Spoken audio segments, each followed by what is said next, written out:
as your support helps me continue telling this ancient tale every single day.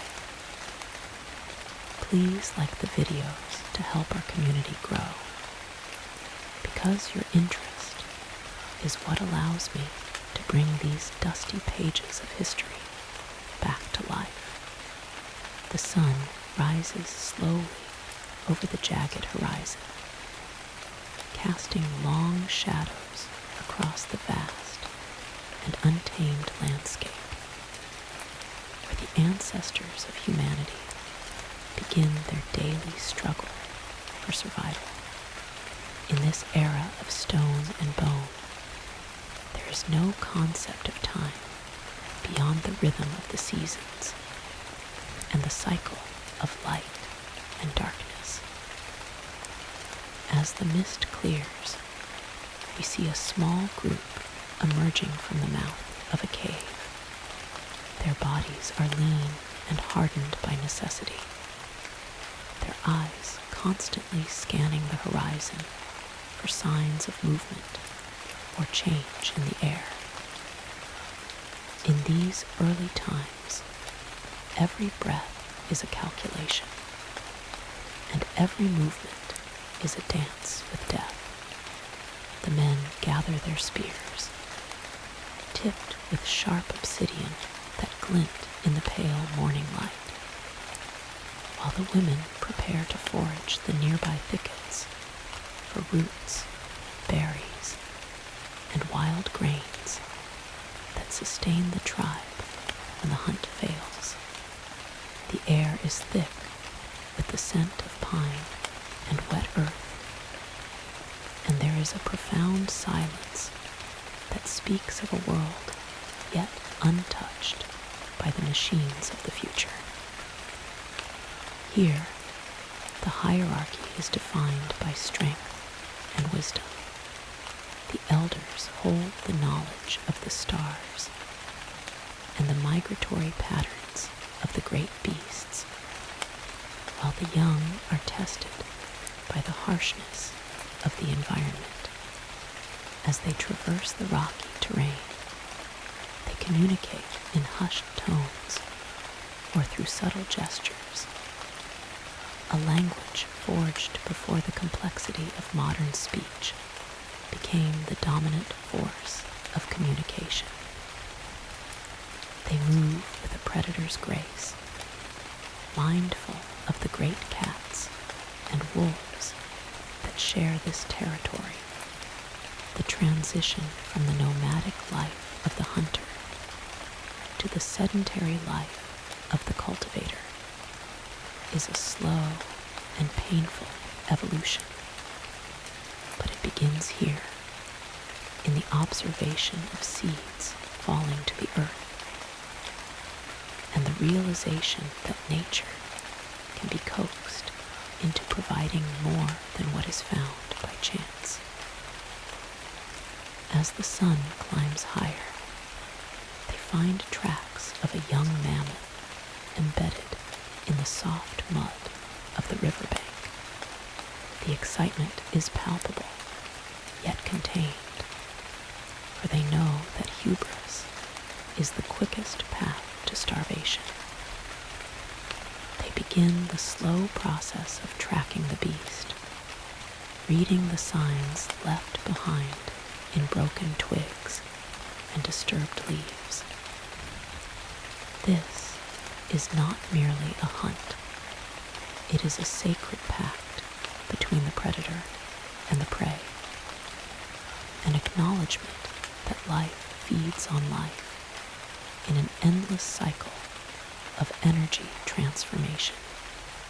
The very nature of their existence is seen in the way they respect the terrain, moving without leaving unnecessary traces behind, knowing that the land provides, and the land can take away just as easily. The children watch from a distance, learning the anatomy of the world around them, absorbing the skills they will need to survive when their turn comes comes to lead the group. As we observe their primitive tools, we see the ingenuity of the human mind. The hammer stones, the scrapers, the bone needles, all crafted with meticulous care to ensure that nothing is wasted. In this world of scarcity, every resource is precious, and every scrap of hide is fashioned into protection against the encroaching cold that settles in the evenings. The fire is the center of their universe, a flicker of warmth and light in the vast darkness that protects them from the terrors of the night. It is here that the stories are told, not in written words, but in the vivid imagery of gestures and guttural sounds that describe the great hunts and the spirits of the animals they revere. As the day turns to dusk and the shadows lengthen once more, the group finds a temporary shelter beneath a limestone overhang. They huddle together, sharing the meager spoils of the day. A piece of roasted root and a few handfuls of berries. The fire crackles, casting dancing lights against the cave wall, where the first attempts at art are beginning to appear. Simple outlines of animals that represent their hopes and their fears.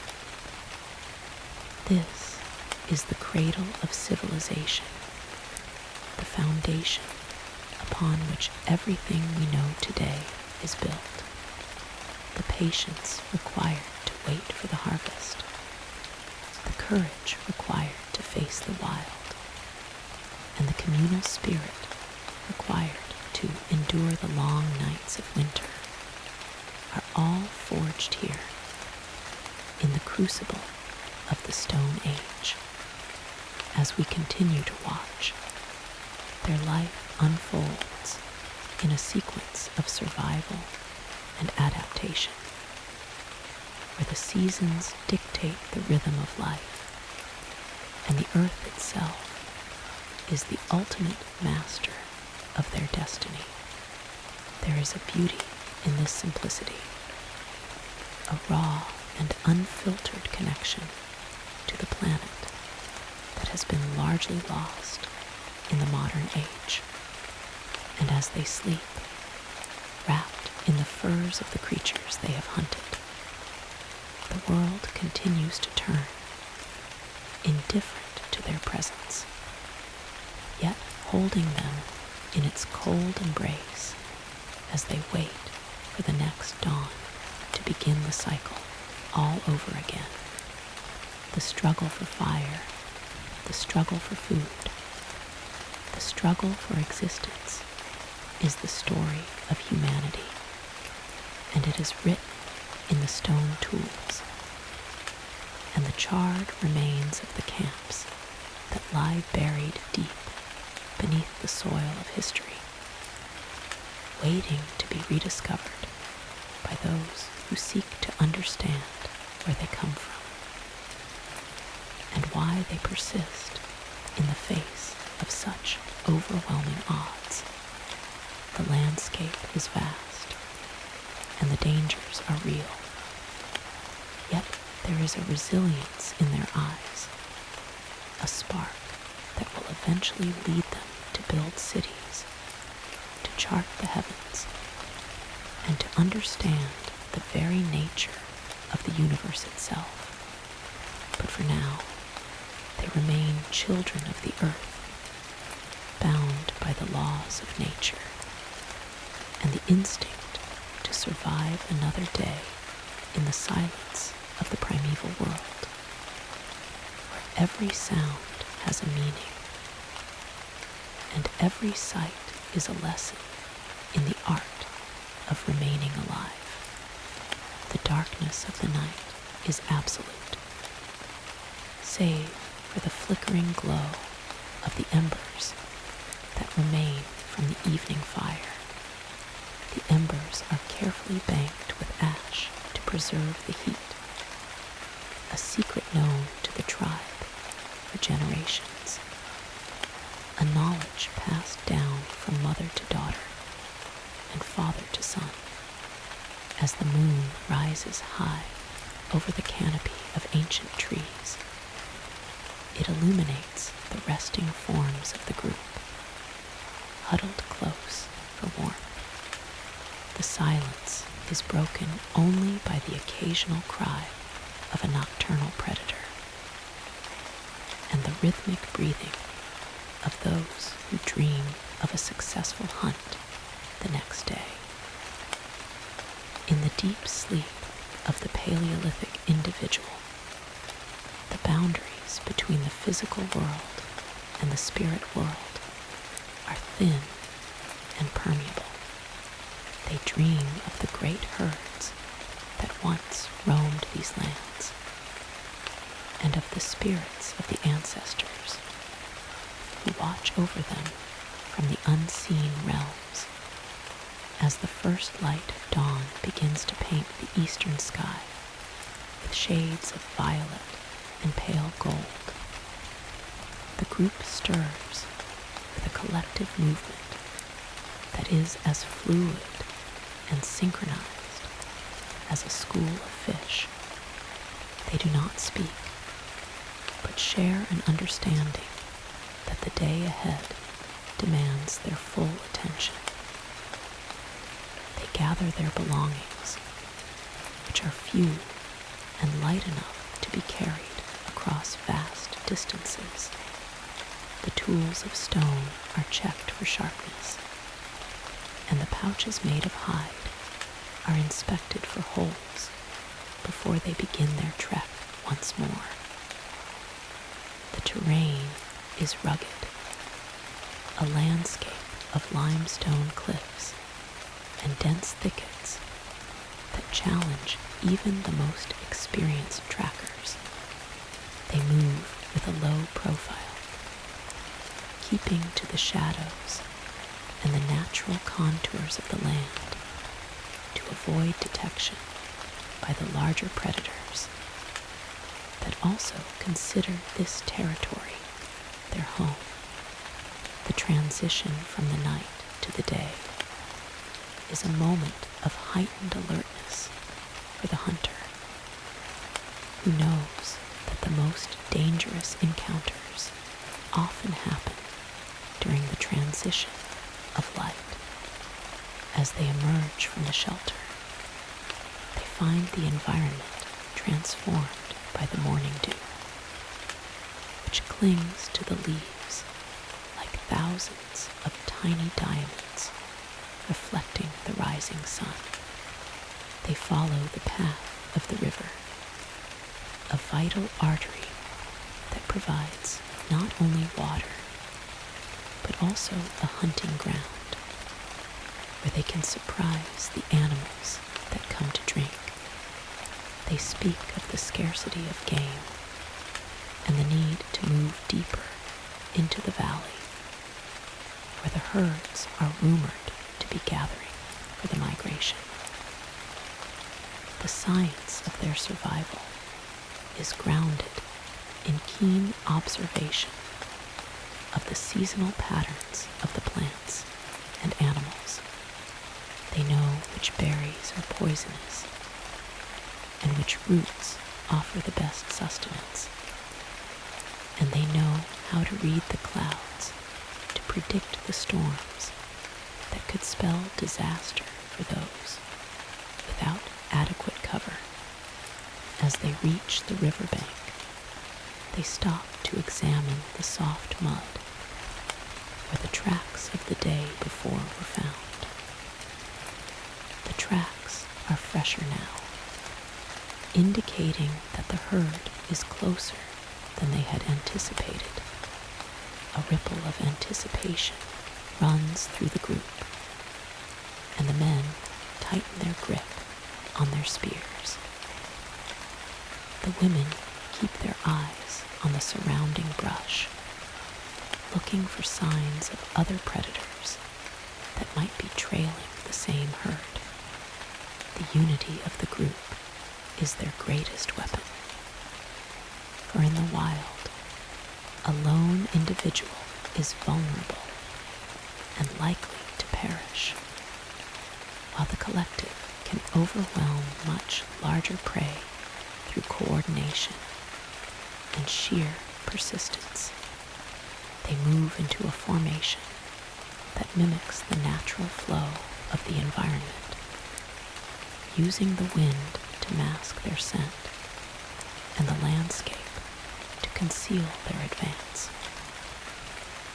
This is the essence of their existence, a constant negotiation between their needs and the realities of the natural world. As they wait for the opportunity to strike, they remain perfectly still for hours, allowing the world around them to forget their presence. Birds return to the branches, and small rodents scurry through the grass, oblivious to the eyes that watch them from the edge of the clearing. There is a profound discipline in this stillness, a mental toughness that allows them to suppress their hunger and their fatigue for the sake of the collective goal. It is a test of patience that is central to their survival, and it is the same patience that will one day allow their descendants to understand the cycles of growth in the plants that they eventually domesticate. For now, they are focused on the immediate task.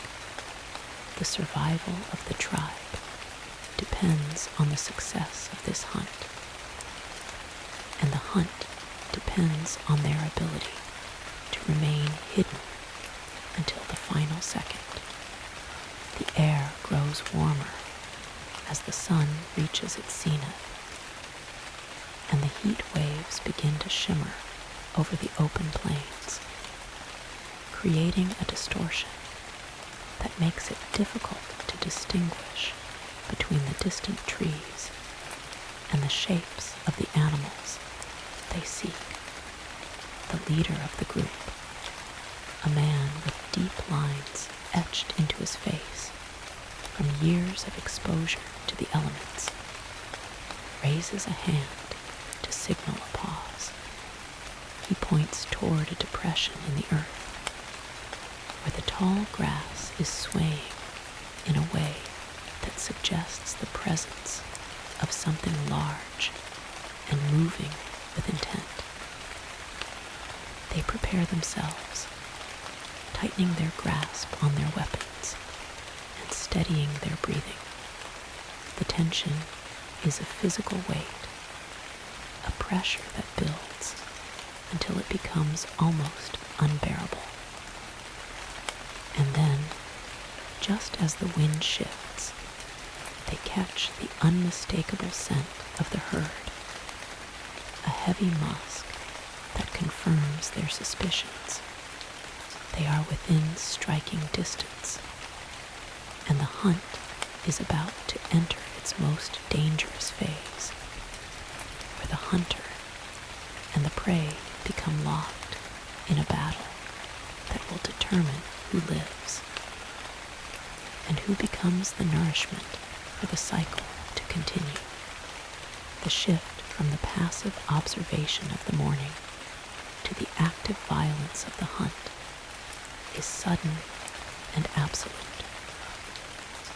They move with a speed that belies their earlier stillness, closing the gap with practiced efficiency and a shared language of motion that requires no spoken command. As they surround the target, they see the vulnerability of the young beast, separated from the protection of the elder members of the herd, and they know this is their chance to secure the meat that will feed the group for the coming days. They do not hunt out of malice, but out of a stark and brutal necessity, and they show a reverence for the life they are about to take, an acknowledgement that it is a gift from the land that must be honored in the way. They use every part of the animal, from the marrow in the bones to the hide that will become their clothing.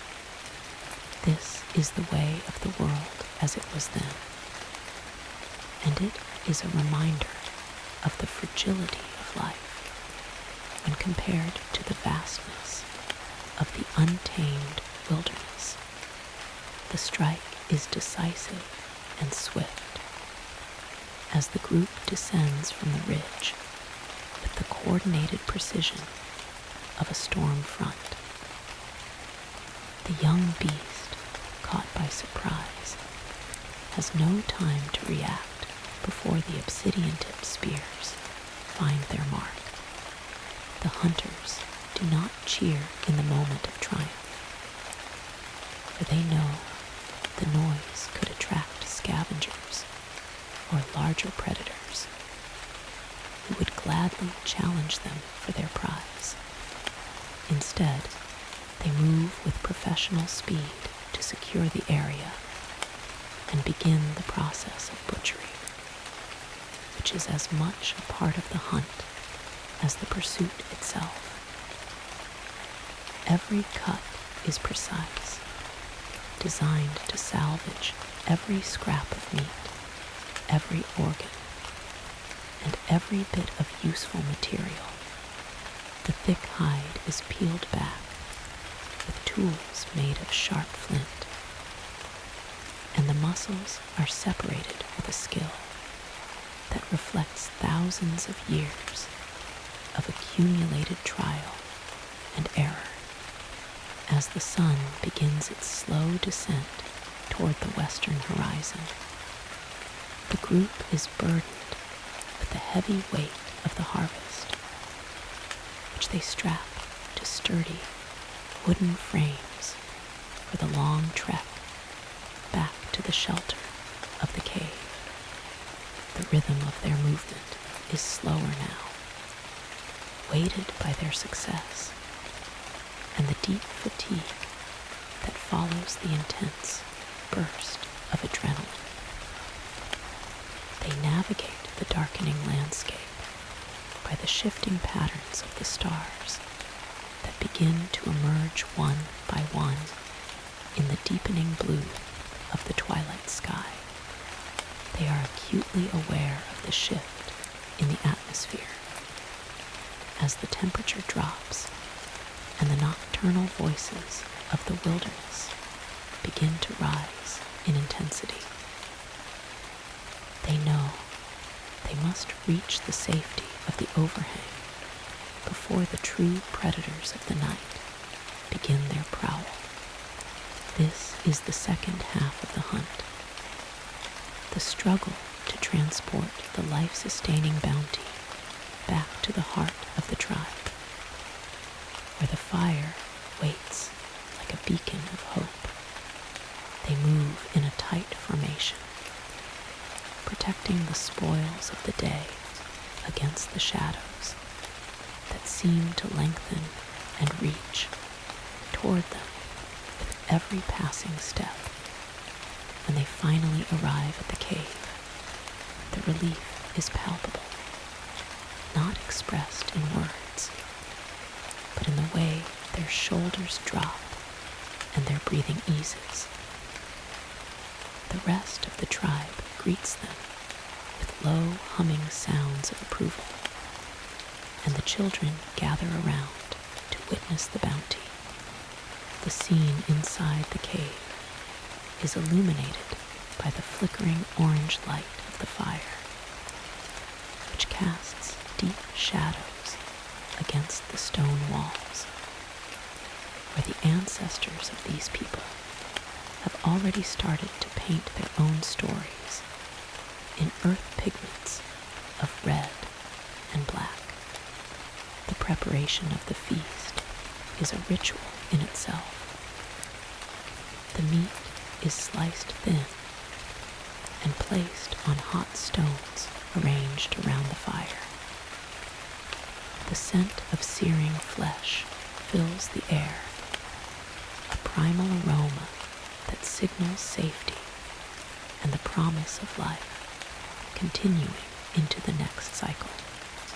This is the social core of the Paleolithic world, the moment where the struggle of the day is exchanged for the connection of the night. They sit in a circle around the hearth, sharing the warmth and the food, and the sense of belonging that defines their fragile existence. It is here that the foundations of empathy and cooperation are reinforced. As the elders pass pieces of meat to the children and the nursing mothers, the strong feed the weak, and in doing so, they ensure the strength of the entire group. As the feast concludes, the conversation, a mix of grunts, clicks, and rhythmic hand gestures, turns to the movements of the herd and the changing behavior of the seasons. This is their library and their university, a repository of survival data that must be preserved at all costs. For if the knowledge is lost, the tribe is lost. As the moon reaches its zenith, the focus shifts to the future, specifically the observation of the wild grains that grow near the mouth of the cave. They have noticed that the seeds they discarded during previous seasons have sprouted in the disturbed soil near the latrines, where the nutrients from their own waste have enriched the earth. This is the first inkling of the agricultural revolution, a subconscious realization that they can influence the abundance of their environment rather than simply harvesting what is naturally provided.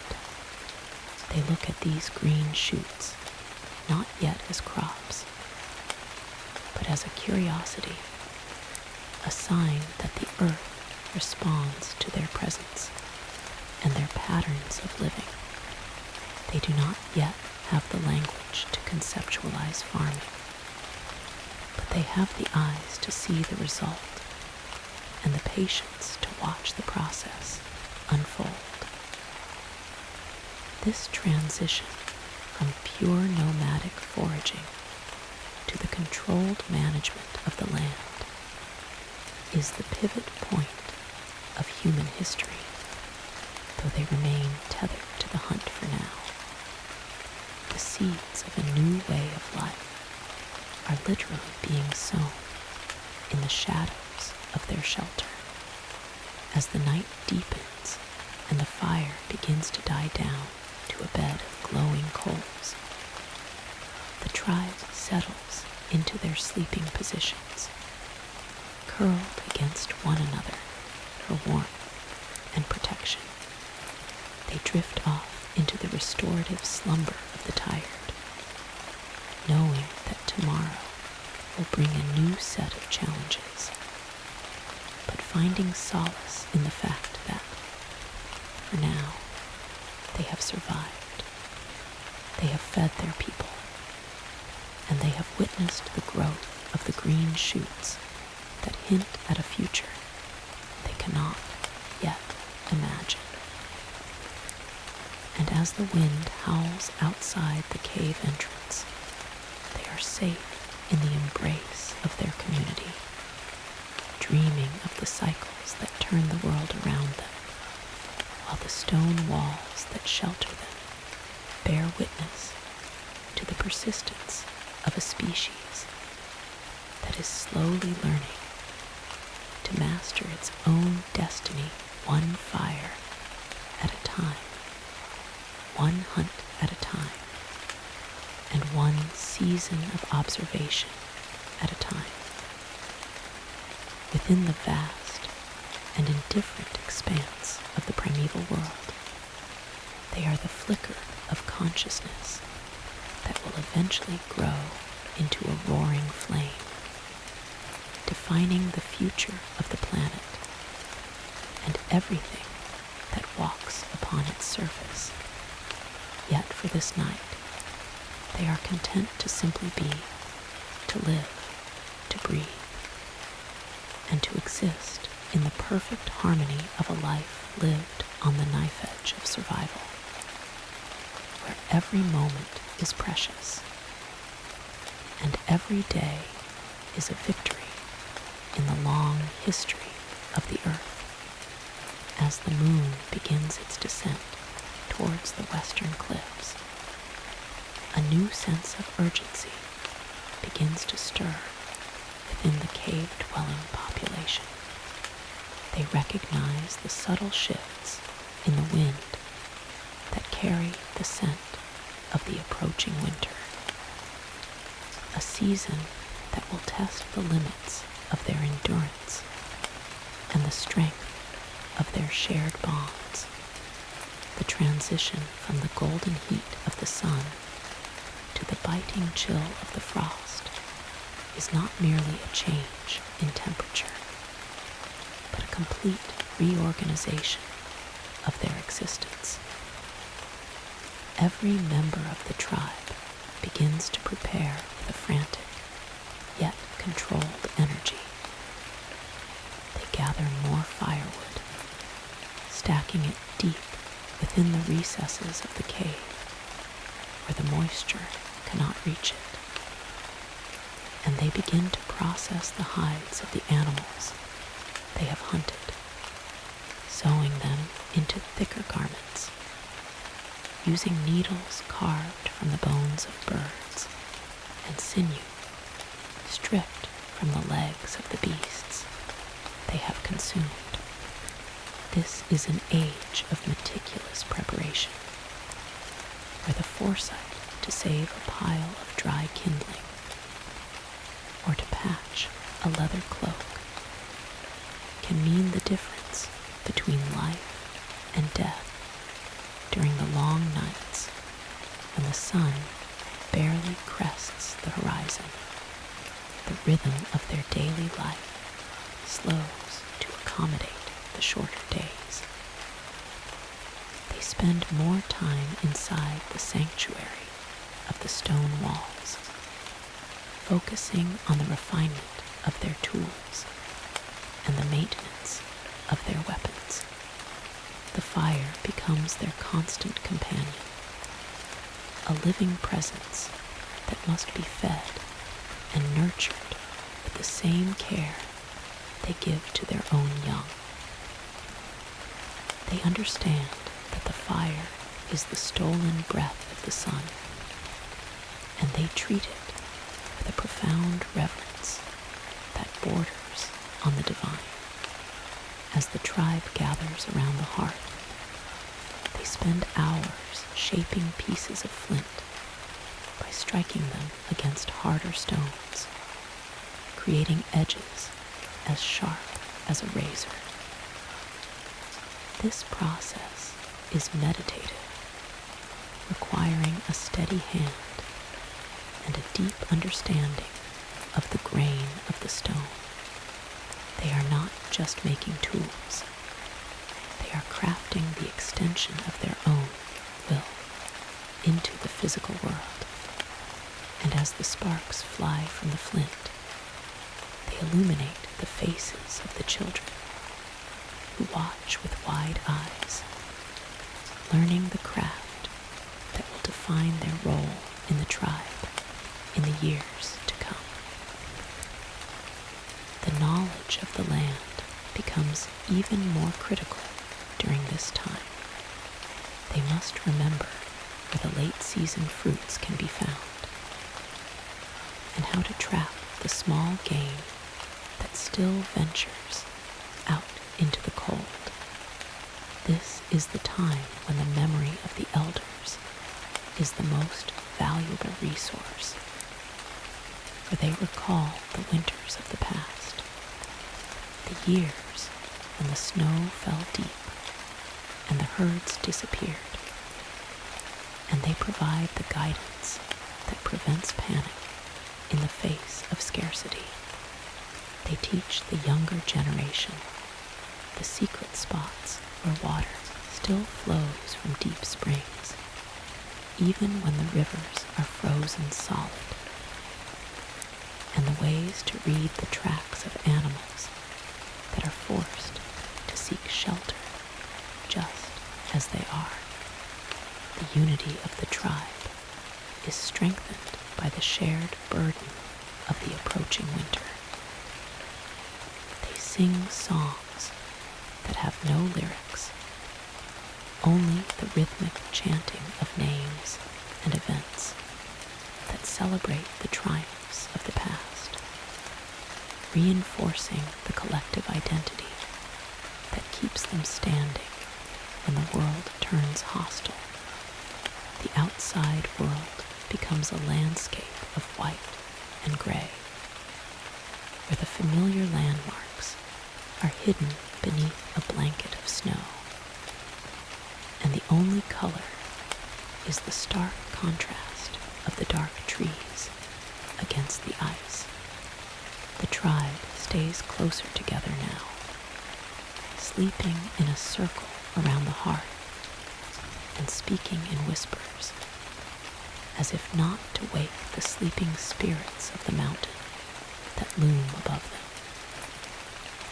They continue to watch the patch of earth near the entrance, where those first seeds sprouted. They are surprised to see that, even as the frost nips at the edges of the soil, some of the hardier plants have managed to survive in the sheltered microclimate created by the cave wall. This accidental discovery is a revelation that will change everything in the centuries to follow, though they do not have the vocabulary for it. They are beginning to understand the concept of domestication. They are observing that life can be protected and nurtured, even when the world outside seems determined to snuff it out. They are becoming the gardeners of their own destiny, the first farmers of the earth, without even realizing the scale of their achievement.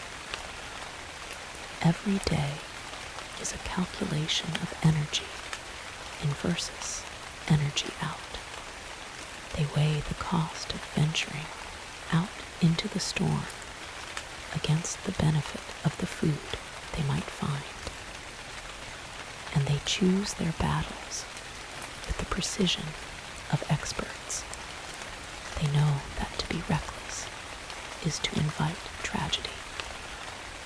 And so they remain in the cave for days at a time, focusing on their internal tasks, repairing their gear, and listening to the stories of the ancestors. As the storm rages outside, they are a small island of warmth in a sea of freezing indifference. And within that island, they continue to evolve, learning to communicate more effectively through the use of symbols and gestures that will eventually coalesce into the first forms of language. They are not just surviving, they are thriving in a way that allows them to build a culture of shared meaning and common purpose, even when the environment pushes them to the very edge of extinction.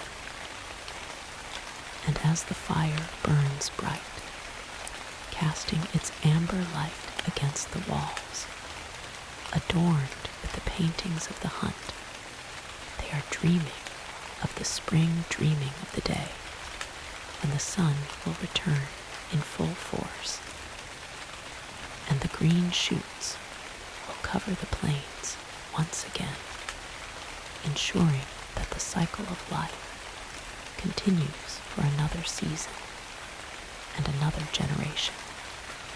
They are the pioneers of humanity, the architects of our existence, and their legacy is written in the stone and the ash and the blood that runs through the veins of every human being who has ever walked this earth in the ages since. The arrival of spring is signaled not by a calendar, but by the subtle change in the quality of the light and the slow retreat of the snow from the southern slopes of the valley. The tribe emerges from their long winter confinement like hibernating creatures, sensing the thawing of the world around them. Their bodies are stiff from the months of limited movement, yet there is a renewed vitality in their step as they emerge into the crisp morning air. The first task of the season is to assess the landscape, which has been reshaped by the freezing and thawing of the ice. The river has swelled with the meltwater, becoming a rushing torrent that carries the debris of the past winter down toward the lowlands. They walk the familiar paths, observing the changes with an analytical eye, noting the areas where the soil has been turned over by the shifting earth, and where the first wildflowers are beginning to push their way through the damp mud. This is a time of immense transition, when the struggle for sustenance shifts from the preservation of stored resources to the active harvesting of the new growth. The women lead the way to the thickets, where they know the early greens and tubers will be appearing.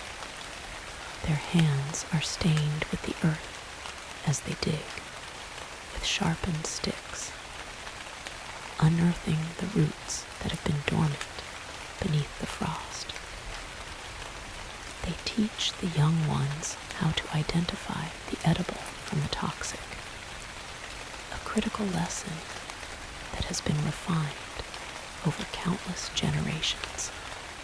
The men, meanwhile, turn their attention to the migratory herds, which are beginning their northward journey, following the flush of fresh grass that follows the retreating winter. They position themselves along the migratory corridors, using the high ground to scout for the movement of the great beasts. The hunt in spring is different from the hunt in autumn, for the animals are lean and wary after the long winter, and the terrain is treacherous with mud and loose rock. The coordination required is even greater than before, as they must maneuver through the thawing landscape without losing their footing or alerting the prey to their presence. The sound of the world waking up is a cacophony of bird song and the cracking of ice and the rustling of small mammals venturing out from their burrows. The tribe moves in harmony with this rhythm, their silence contrasting with the vibrant energy of the season. They have become masters of their environment, recognizing the subtle signs that a herd is approaching long before the animals come into view. A slight shift in the wind, a sudden stillness among the birds, a peculiar pattern of footprints in the soft soil. All these are clues that the hunters read with the ease of a modern reader, scanning a page of text. When they finally locate the herd, they see the new life that has arrived with the spring. The calves playing in the grass, the strength of the parents as they graze. The scene is one of abundance, yet the hunters remain focused on the necessity of their role. They wait for the optimal moment, choosing the target with a care that minimizes the impact on the herd and ensures that their own survival is secured for the weeks to come. As they bring the kill back to the cave, there is a sense of celebration that is lighter and more exuberant than the grim necessity of the winter days. The sun stays up longer, allowing them to spend more time working outside the cave, where they have begun to experiment with the wild grains they have been observing.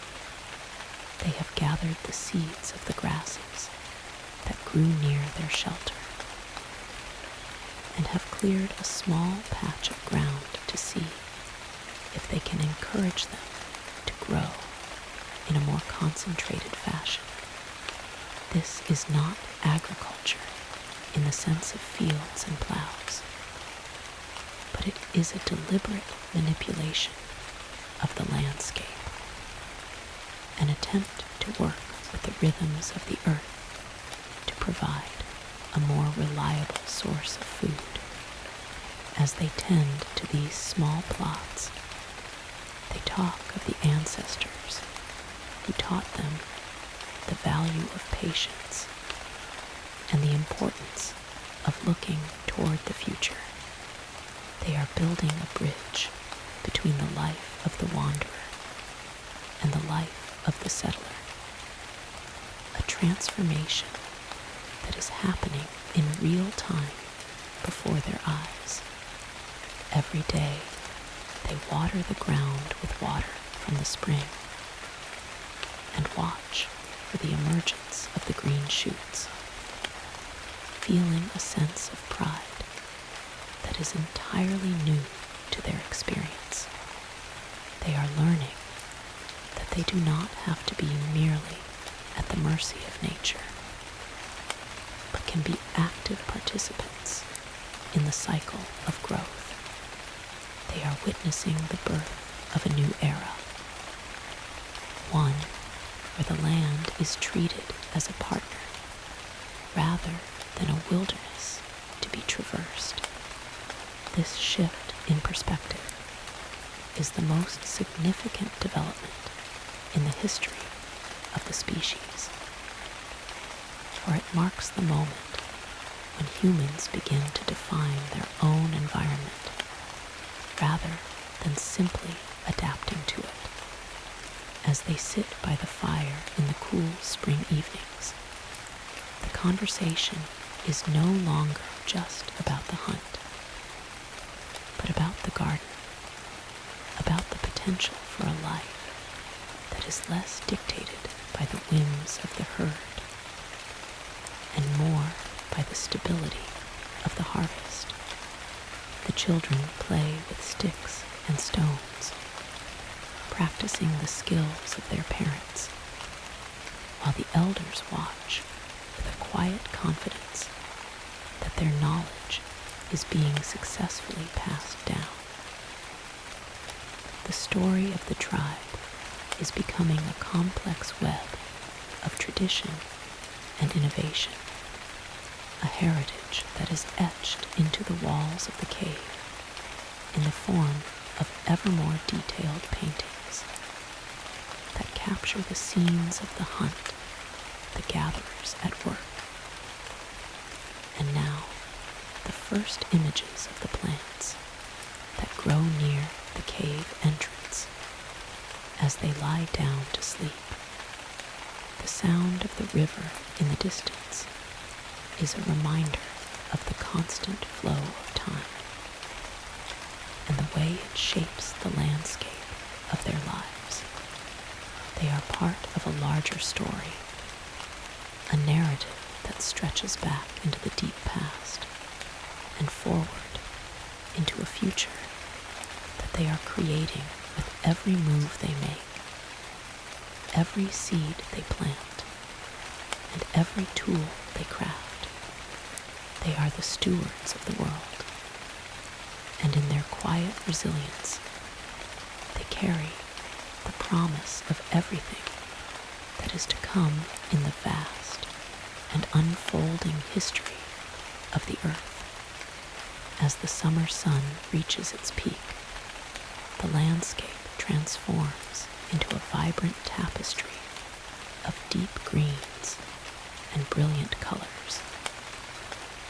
The heat is heavy and still, forcing the tribe to adapt their schedule to the cooler hours of the early morning and the late afternoon. They spend the midday hours in the deep shadows of the cave or under the dense canopy of the forest, where the air remains cool and moist. The garden they have started near the cave mouth is now a focal point of their daily attention.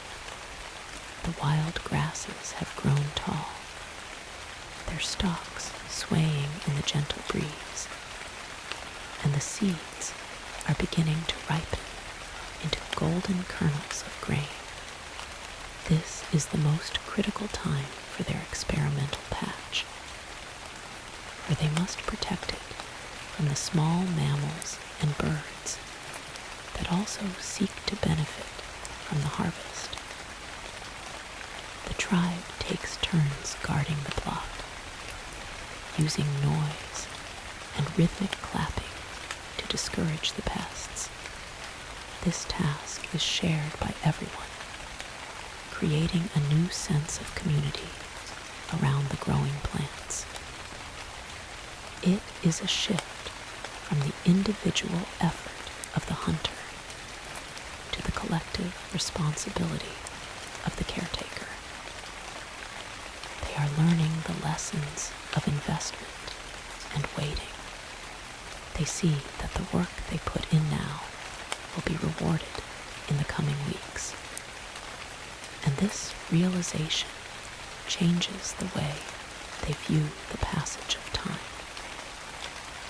They are no longer just living in the present moment. They are consciously preparing for the future.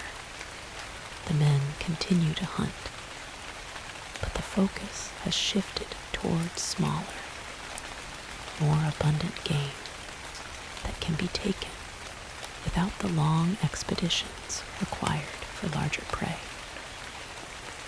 They use traps and snares crafted from vines and flexible branches, learning to let the environment do the work for them.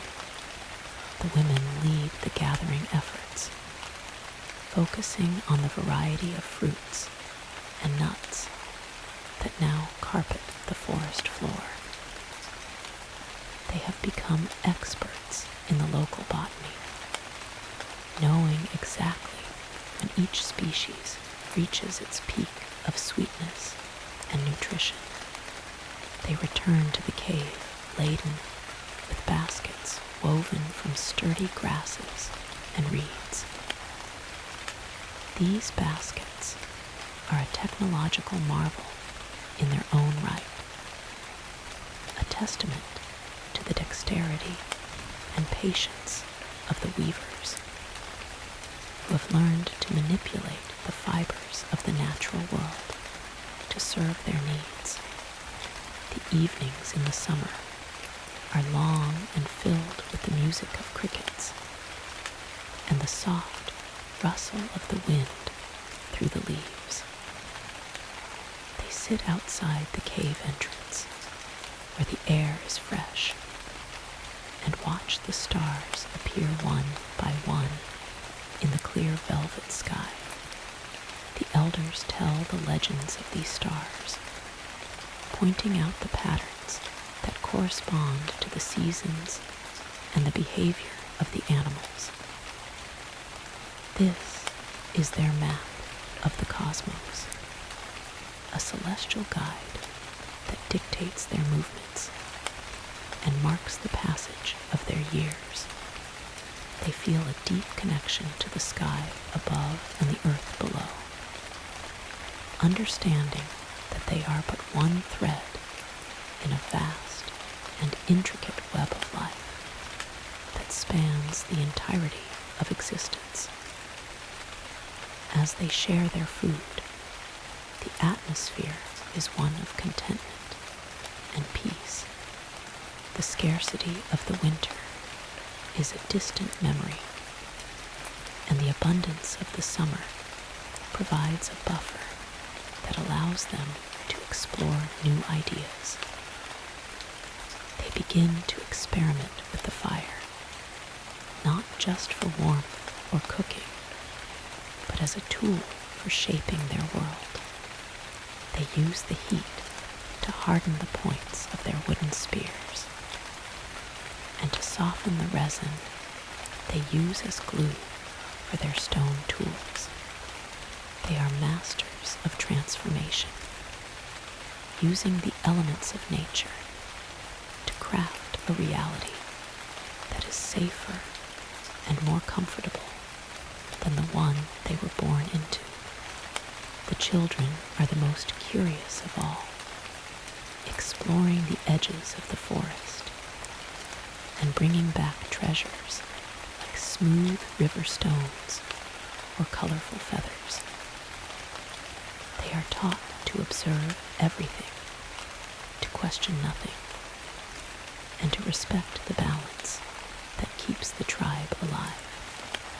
They play games that mimic the hunt or the harvest, honing their motor skills and their strategic thinking through the guise of amusement. This is how the culture of the tribe is transmitted from one generation to the next, not through rigid instruction, but through active participation and the gentle guidance of the older members. As the moon wanes and the summer begins to draw toward its end, they feel the first hints of the coming change. The air carries a crispness that suggests the heat of the season is fading, and they know that soon the cycle will shift once more. They look at their garden with a sense of accomplishment, knowing that they have successfully nurtured the plants through the heat and the dry spells. They are ready to gather the harvest and store the seeds for the next year, a process that will further deepen their understanding of the cycles of life. They are not just humans surviving in the wilderness. They are the architects of a new way of living, a path that will lead their descendants to settle the land and build the first foundations of society. They drift off to sleep to the rhythmic chorus of the night air, confident in their ability to provide for one another and secure in the knowledge that they are a part of something much larger than their own small group, something that will endure long after they have returned to the earth. They are the heartbeat of history, the living evidence of a resilience that has carried humanity through the ages. And as they dream, they are connected to the past and the future, bound by the same instincts and the same aspirations that define our own lives, even in the modern world. Beneath the surface of everything, lies the echo of these summer nights, the memory of the fire and the grain and the community that was the cradle of us all. The autumn arrives with a sudden transformation, painting the landscape in shades of burnt orange and deep gold. The air loses its heavy summer humidity, replaced by a sharp clarity that carries the scent of decaying leaves and coming frost. For the tribe, this is the season of harvest and gathering, a time when the fruits of their labor must be collected and secured before the world turns cold again. They move through the valley with a new intensity, their eyes scanning the ground for the ripening grains they have tended throughout the summer. The stalks have turned brittle and dry, their heads heavy with the seeds that represent the future of their garden. They use stone blades to cut the grain at the base of the stem, gathering it into large bundles, which are then carried back to the cave with meticulous care. This is the culmination of their experiment, a moment of triumph that validates their observation and patience. They have learned that the earth responds to their presence, that the soil can be coaxed into yielding sustenance in a way that provides a cushion against the uncertainty of the hunt. As they process the grain, thrashing it by hand to separate the edible kernels from the chaff, they discuss the methods of storage. They have devised digging shallow pits into the cool, dry earth at the back of the cave, and lining them with woven mats to keep the moisture out.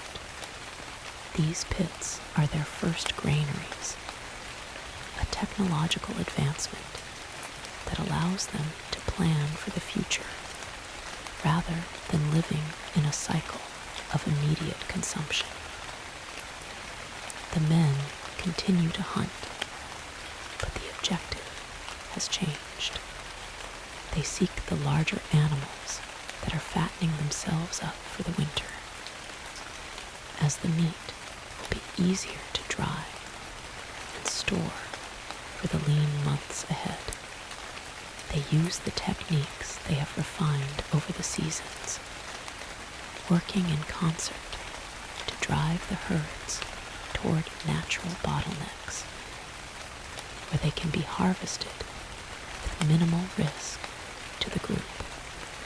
The landscape itself becomes a collaborator in their survival, as they learn to use the ravines and the dense forest edges to their advantage in the hunt. The women manage the drying of the meat, slicing it into thin strips and hanging it over the smoke of the hearth, where the heat and the chemical properties of the wood smoke preserve the protein for months. This process fills the cave with a rich, savory scent, a testament to the abundance they have secured. The children are tasked with gathering the late-season nuts and berries, which they store in leather pouches stashed in hidden crevices around the cave, to be used as a backup when the primary food sources become scarce. The daily life of the tribe is now governed by the rhythm of the harvest and the anticipation of the winter preparations. Everyone has a role, and every role is vital to the stability of the group. As they work, they sing in low, humming tones, their voices blending with the rustle of the wind in the trees, creating a sense of unity that transcends language. They are becoming more than just a group of individuals. They are a cohesive unit with a shared history and a shared future. The cave walls reflect this transformation as well. The paintings have become more complex, moving from simple outlines to detailed scenes that capture the entire process of the season, from the sowing of the seed to the drying of the meat and the migration of the herds. These paintings are their record of life, a visual diary that anchors them to the land and the cycles of nature they exist within. As the days grow shorter and the sun sits lower in the sky, the tribe feels the pull of the heart becoming stronger. They spend more of their time inside, repairing clothing and crafting new tools for the winter ahead. They use the long evenings to teach the young ones the stories of their people, the tales of the great hunters of the past, and the lessons of the ancestors who discovered the secrets of fire and grain. This oral tradition is the glue that holds them together, a narrative thread that connects them to their origins and provides a sense of continuity in a world that is constantly changing. They have developed a unique way of communicating, using a combination of vocalizations and intricate hand signs that allow them to convey complex ideas even in the dark of the cave, where the light of the fire flickers against the stone. They are beginning to understand that their survival is not just a matter of strength or skill, but a matter of knowledge passed down and shared between the generations. As the first frost covers the ground in a fine crystalline layer, they are prepared. They have food in the pits, dry wood stacked in the corner, and warm clothing prepared from the hides of the autumn hunt. They look out at the world as it begins its descent into the quiet of winter, and they feel a sense of security that is earned through their collective effort. They are the children of the seasons, the observers of the earth, and the architects of the human spirit, who have learned to live in balance with the wild, and in doing so, have ensured that their line will continue into the next cycle of the world. They drift off to sleep to the sound of the wind, rattling the cave entrance, feeling the weight of the work behind them, and the promise of the future before them, knowing that they are the keepers of the flame and the harvesters of the earth in a world that is only just beginning to know what they are capable of achieving. The onset of the deep winter brings with it a silence that is profound and heavy, as if the world itself is holding its breath under the weight of the encroaching ice. The entrance to the cave is partially blocked with branches, and stone to insulate the living space against the biting gusts that scour the plains outside. Within this sanctuary, the rhythm of life slows down to a near crawl, matching the hibernation of the creatures that share the landscape. The tribe spends these long, cold days in a state of quiet industry, focusing their energy on the intricate work of maintenance and refinement.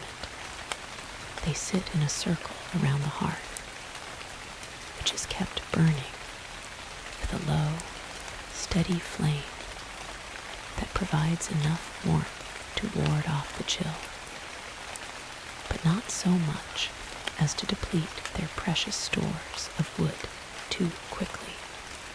The flickering light dances across the walls, where the history of their tribe is recorded in layers of pigment and shadow.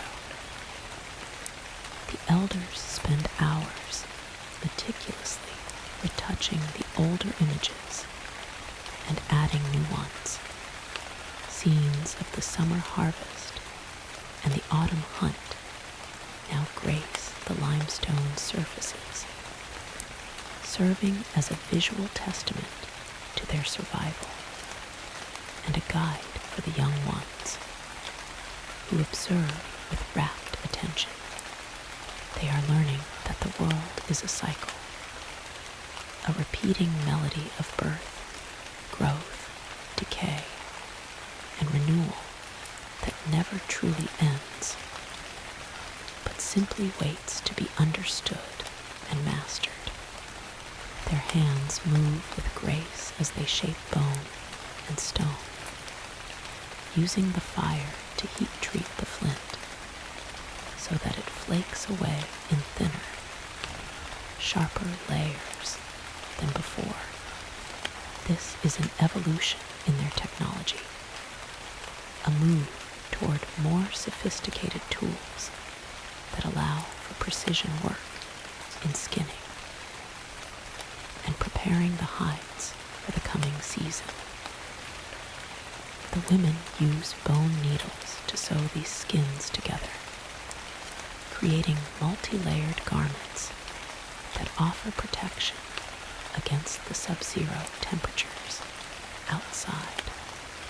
They have learned to line the seams with the dried fibers of certain plants that are waterproof, providing a level of comfort that their ancestors could never have imagined. This knowledge of materials is a mark of their growing sophistication, their ability to see the potential in the natural world and translate it into a solution for their own needs. In the rare moments when someone ventures out to check the perimeter, they are met with a blinding expanse of white, where the horizon disappears into the gray sky. The wind is a constant presence, a howling force that tests their resolve and reminds them of their vulnerability. They move quickly, checking the cache of wood and the stone-lined pits where the grain is stored, before returning to the warmth of the cave, where the air is thick with the scent of smoke and the earthy smell of humanity. This contrast between the brutality of the outside world and the relative safety of their inner sanctum reinforces the bond between them. They are a family of survivors, bound by the memory of the struggle and the shared hope for the spring that will inevitably return to reclaim the land. They pass the time by telling stories, using a complex language of clicks, hums, and rhythmic gestures that convey the history of their tribe in a way that feels almost musical. The younger members imitate the elders, perfecting the nuances of their communication until they can participate in the storytelling with the same confidence and fluidity as those who came before them. This oral transmission is the foundation of their culture, the vessel through which they preserve their values and their skills, ensuring that no lesson is forgotten, even in the darkest months of the year. As the nights extend and the cold reaches its coldest point, they find comfort in the closeness of one another. Huddled together, they sleep in shifts to ensure the fire is never extinguished, and the guard is always kept against the perils of the dark. They dream of the sun and the green hills, dreaming of the time when the ice will melt and the world will burst forth into life once more. This dream is not just a fantasy, but a vision of their future, a blueprint for the life they are slowly building out of the raw material of the wild.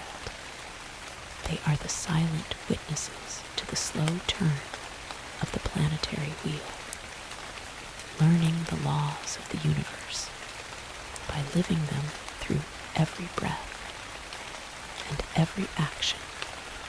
They are the first to understand that fire is life, and that life is a collaborative effort that requires the participation of all who call this place home. They are the ancestors of all who will one day build empires and sail the seas and write the history of the world.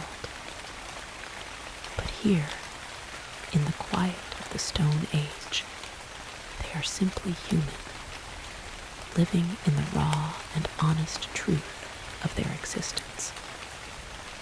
And as they rest, they remain the keepers of the flame in a world that is only just beginning to wake up to their presence, watching the stars from the safety of their cave, and waiting for the moment when the light returns to guide them into another cycle of existence in the unending story of their persistence and their profound connection to the land that provides for them all. The turning point of the deep winter arrives, not with a fanfare, but with the imperceptible lengthening of the shadows as the sun begins to climb higher in the sky. The tribe senses the change in the air, a subtle softening that signals the earth is beginning to stir from its slumber. They have survived the harshest trials of the season, and their stores of dried meat and grain have proven sufficient for their needs. This success brings a quiet confidence to the group, a realization that they have learned to work with the rhythms of nature rather than fighting against them. In the cold silence of the cave, they prepare for the departure from their winter quarters, gathering their tools and organizing the materials they have fashioned over the months. The focus now shifts toward the spring migration, where they will once again position themselves to intercept the herds that follow the retreating snow line. They move out from the cave into the crisp morning light. The landscape is still still dominated by patches of ice, but the promise of color is beginning to show in the buds on the trees and the first shoots of grass emerging from the mud. They feel a renewed sense of purpose, a readiness to return to the active life of the wilderness. As they travel, they keep a watchful eye on the terrain, noting the locations where the spring floods will likely occur, and identifying the areas that will become the prime hunting grounds in the coming weeks. They are not merely wandering. They are navigating a world they have come to know intimately, a world that is shaped by the recurring patterns of the seasons and the behavior of the life that sustains them. They encounter other groups of humans from time to time, individuals from distant clans who are also moving across the landscape to follow the herds. These encounters are cautious and brief, marked by gestures of peace and the exchange of information about the movement of the animals and the availability of resources. They do not share a common language, but they share a common humanity, a fundamental understanding of the challenges they all face in the harsh environment. These moments of contact are rare but significant, for they expand the horizons of the tribe, exposing them to new ideas and different ways of crafting tools or processing materials. They carry these new insights back to their own camp, incorporating them into their daily life and refining their methods as they go. The springtime is also a time for the renewal of their physical space as they return to their ancestral caves and clear away the debris of the past year, preparing the surfaces for new paintings and reorganizing the storage pits to receive the next harvest. This is a cyclical process of renewal that defines their existence, a commitment to maintaining the spaces they call home and ensuring the continuity of their traditions.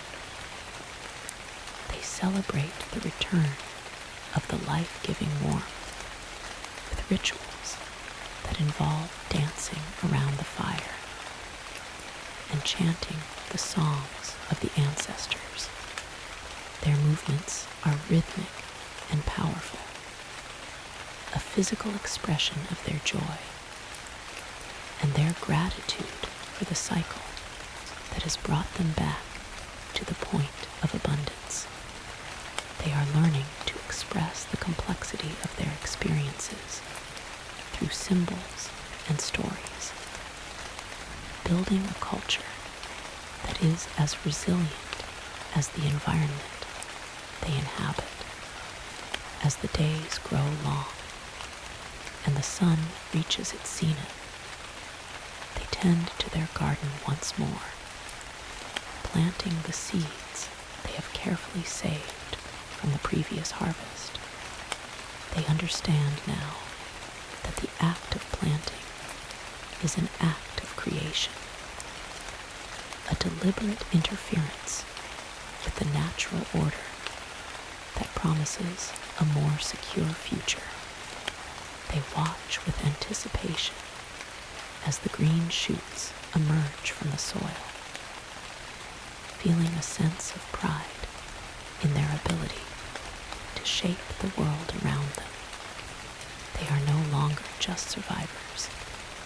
They are the architects of their own destiny. The first farmers who are beginning to understand the power of their own agency in a world that once seemed indifferent to their needs. They continue to observe, to learn, and to grow, confident that they are part of a narrative that is as vast as the history of the earth itself. They look at their children and see the promise of the future, a generation that will build on their foundation and carry the legacy of the tribe forward into the ages to come. They drift off to sleep in the warmth of the spring nights, listening to the sounds of a world that is teeming with life, once more knowing that they have done their part to ensure the survival of their people and the continuation of the story that began in the dawn of time, in the stone and the fire, and the shared struggle of the human spirit that remains the enduring core of who we are today and who we will become tomorrow in the endless unfolding of history. The seasons continue their eternal dance, and with each rotation of the earth, the tribe grows more attuned to the subtle language of the landscape. They have reached a stage where the simple survival of the individual has expanded into the complex survival of the community. The children who were once carried in fur slings on their mothers' backs are now running through the tall grasses, learning to track the smallest of insects and the most elusive of game. They are the new generation, born into a world where the fire is always burning and the granary is never truly empty. They represent the stability that their ancestors could only dream of during the long nights of the early wanderings. The knowledge of the tribe has become a sophisticated library of memory and practice. They know that the first bird song of the morning is not just a sound, but a signal that the dew is evaporating and the predators have retreated to their dens. They know that the changing color of the leaves on the ancient oaks is a message to prepare the drying racks for the meat and the pits for the grain. This is not instinct alone. It is a learned wisdom that has been into their culture through ritual and repetition. The paintings on the cave walls have evolved into intricate maps of their world, depicting not just the animals they hunt, but the constellations that guide their seasonal movements and the sacred plants that provide their medicine and their food. As the sun climbs to its highest point in the sky and the heat radiates from the limestone cliffs, the group gathers to perform the midsummer ceremony, a celebration of life and the abundance of the earth. They move in a rhythmic circle, their feet marking the tempo on the hard-packed floor of the cave, while their voices rise in a collective chant that resonates against the stone walls. They are celebrating the fact that they have held the darkness at bay, that they have successfully navigated the cycle of the year, and that they have the strength to look toward the horizon for the next challenge. This sense of accomplishment is shared by everyone, from the eldest grandmother, who remembers the time before the grain was domesticated, to the youngest child, who is just beginning to hold a carving tool.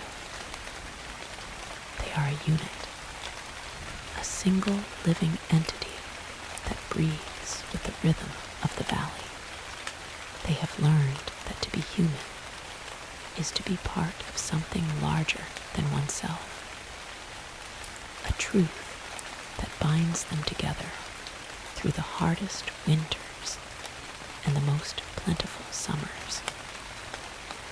Their tools have also reached a new level of complexity. They are no longer just using found stones, but are now shaping them with specialized techniques that result in finer blades and more efficient scrapers. They are experimenting with new materials like bone and antlers, creating tools that allow them to work with greater speed and precision. The fire, which once was a thing to be feared and guarded, is now a tool they have mastered, using it to harden their weapons and to process materials that would otherwise be useless. The smoke from the fire is a familiar comfort, a presence that defines their living space and protects them from the insects and the dampness.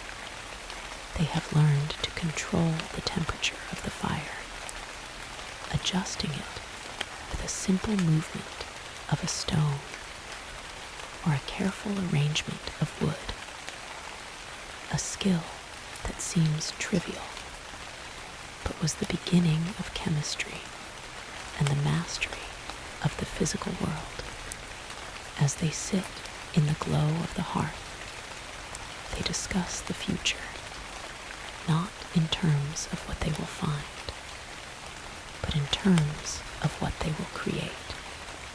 They talk of expanding their garden and of finding new ways to store their food and of sharing their knowledge with other groups who travel through the valley.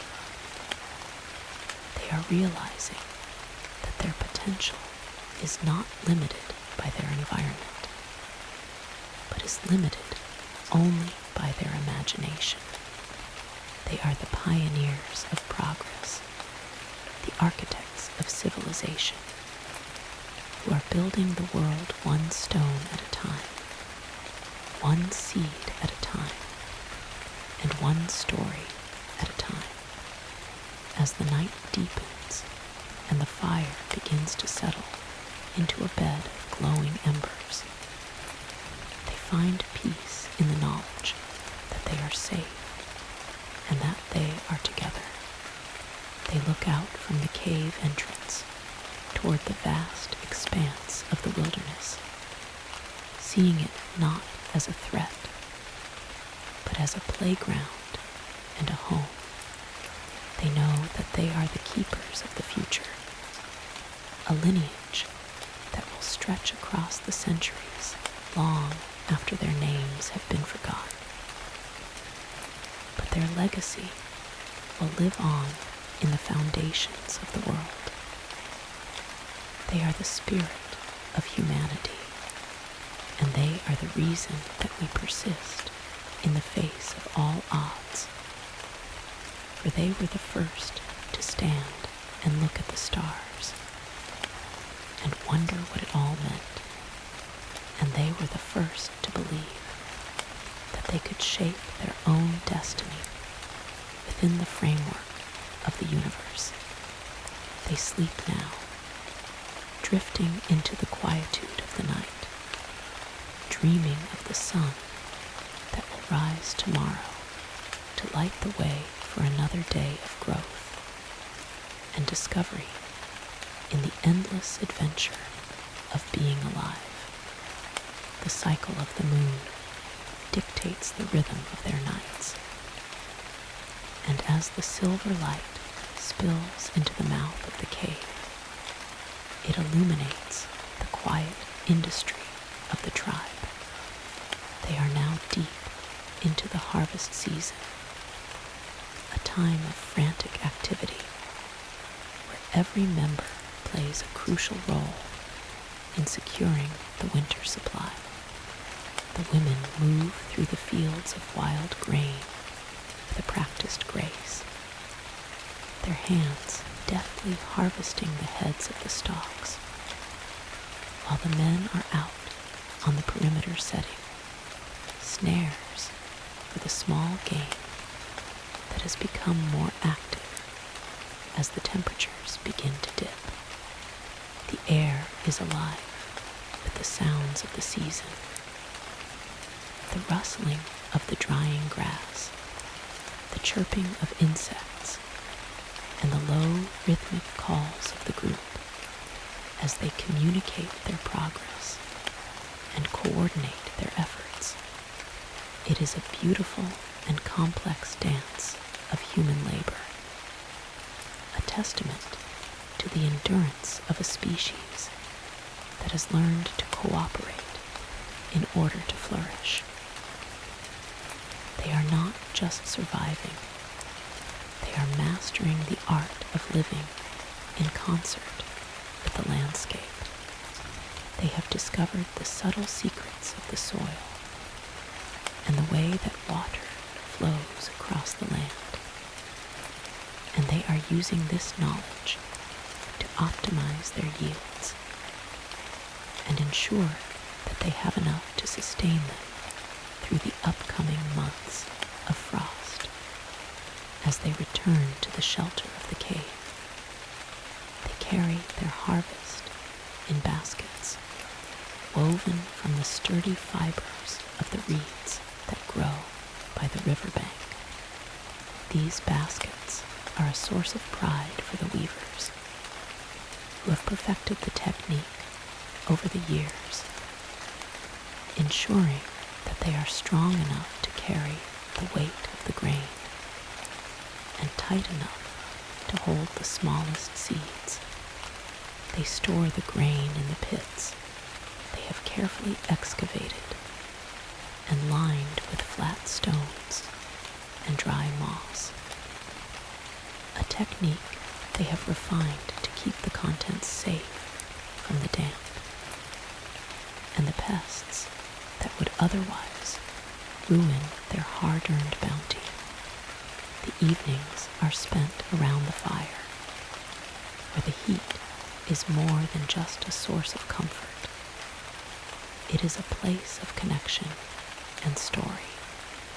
They share the events of the day, recounting the challenges they faced and the successes they achieved.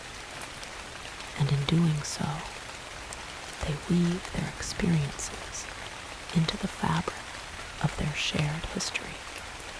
The paintings on the walls have grown even more detailed now, depicting not just the animals, but the tools of their trade and the people who use them. They are creating a visual language, a way to pass on their knowledge to those who will follow, and to ensure that the wisdom of the ancestors remains alive and well.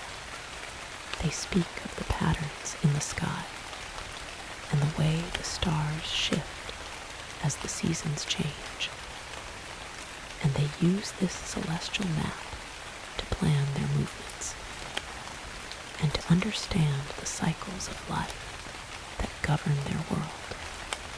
They feel a profound connection to the cosmos, knowing that they are part of a vast and ancient narrative that spans the entirety of existence. As the night deepens and the fire settles into a glowing bed of coals, they find solace in the warmth and the companionship of their tribe. They know that the winter will bring its own challenges, but they are ready. for they have built a foundation of resilience and cooperation that will carry them through the hardest times.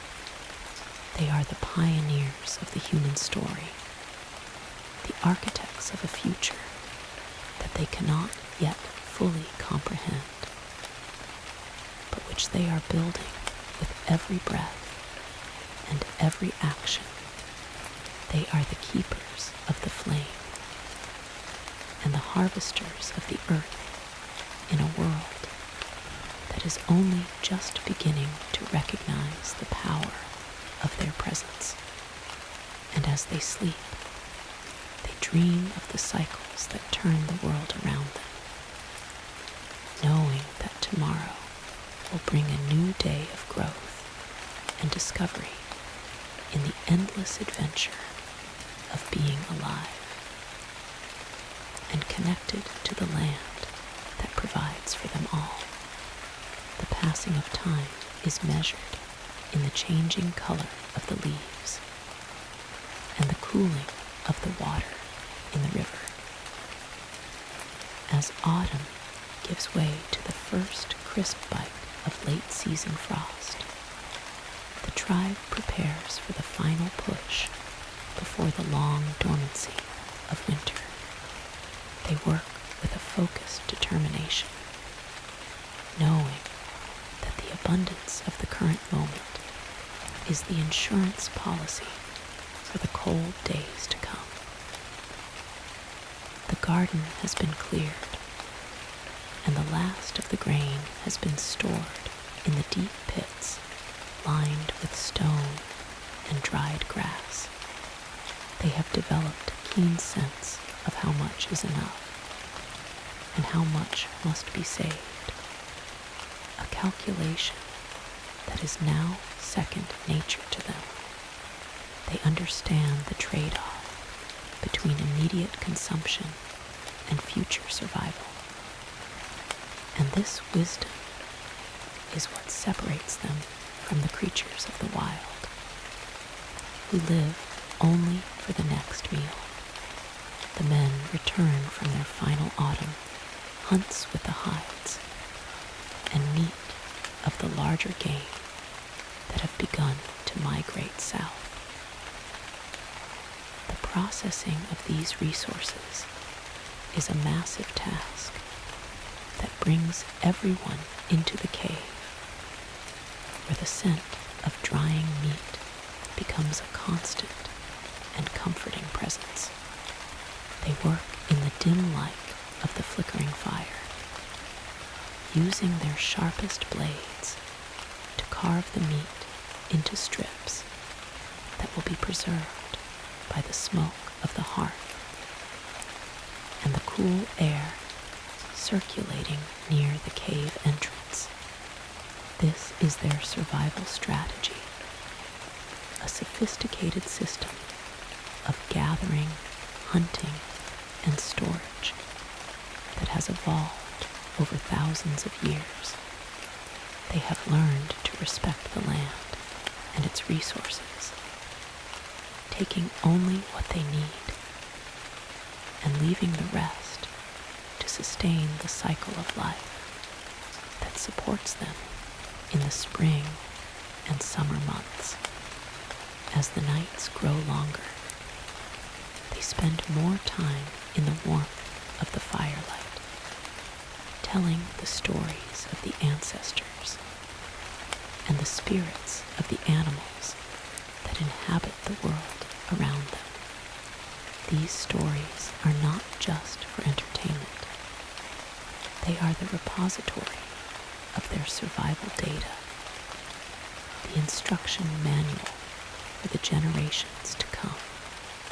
They teach the children about the danger of the deep river, the warning signs of a predator's approach, and the importance of working together for the greater good of the tribe.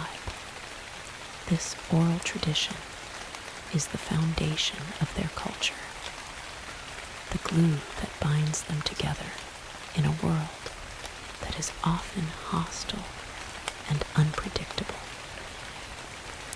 They have also begun to experiment with new ways of using the tools they have crafted. They are finding that the bone needles are not just for clothing, but can be used to weave decorative items that show their status and their role within the tribe. They are discovering the joy of creation, the pride in making something that is both useful and beautiful. They are becoming more than just beings who exist. They are becoming humans who express who they are through their work and their art. As the first snow begins to fall and the world outside turns into a landscape of white and gray, they are ready.